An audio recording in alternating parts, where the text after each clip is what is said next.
So, Jamaica for the third time voted world's leading wedding destination and again voted world's leading cruise destination. This was at the 24th Annual Award Traveler Awards. World's leading wedding destination, Jamaica. World's leading cruise destination, Jamaica. World's leading all-inclusive company, Sandals Resorts International. World's leading all-inclusive family resort brand, Beaches Resorts.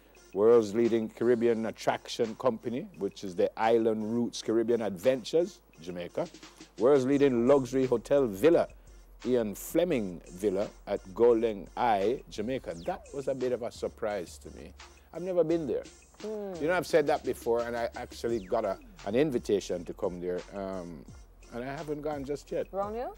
No, Golden Eye. Oh, Golden I've never Eye. been there. It's beautiful. It is beautiful, but I'm afraid of lizard. Oh, I have That place just look like a lizard, they might like bed and all kind of There's stuff. nothing wrong with I love lizards. rustic, you know, but I love rustic from a distance. Serious. We went to, I don't know if Londia was there, we went to somewhere in St. Elizabeth, a beautiful place. And full of lizard.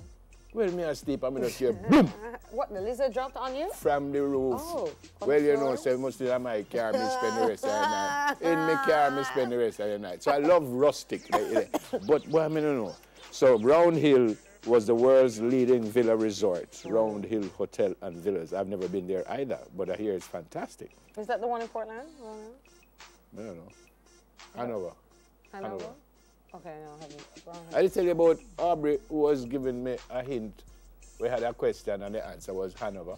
And Aubrey was giving me a hint. I bet you not about Oliver though. Aubrey though. Aubrey Hanover. Hanover. So oh, I must. So me say Aubrey look for me and for that thing.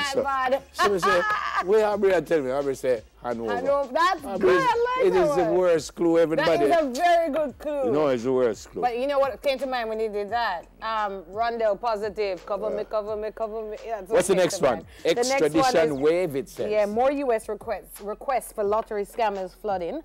The Jamaican authorities are in possession of a number of extradition requests made by their counterparts in the United States for persons accused of being involved in the deadly lottery scam. But Justice Minister Delroy Chuck acknowledged during a recent interview that he was aware of the extradition request, but revealed that they had not yet gone through the processes set out in law. You read down here? Jamaica and U.S. law enforcement agencies were jointly pursuing between 3,000 and 5,000 lottery scam investigation. Has so much scam live in Jamaica? Yep. 5,000 scammer. There. Yep. Scammer them there. People, I'm going to go look work.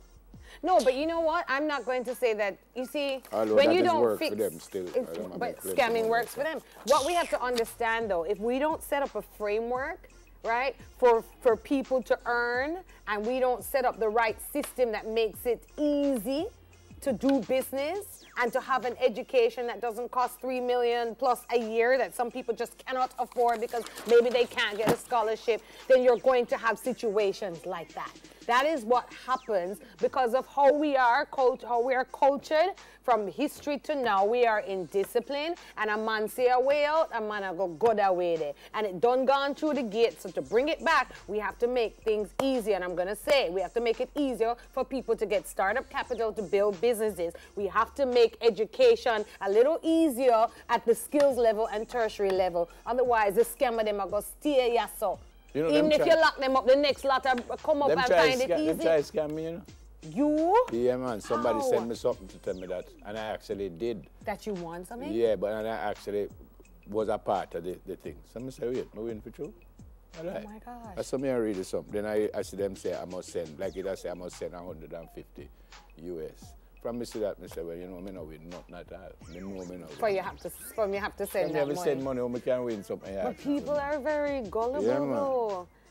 I'm telling you, boy, fix the thing, we have to fix the system, Belated happy birthday to Mrs. Dorothy Coram, who is 90 years old. Oh. Yeah, it says Harbourview and Christchurch Vineyard Town from all her kids, great-grand, and great-great-grandkids. So, Mrs. Coram, I hope you had an absolutely brilliant day, ma'am, and I wish you 90 more. Trust me, what a wonderful person. Lovely. Yeah, 90. And she's a grandma, she's a great-grandma, she's a great-great-great. How much great my God? Well, grandma, sorry if I put too much great. But you're great. She's great. Have a great day, grandma. That's all right, lovely. hope you had, because I said belated, no? All right.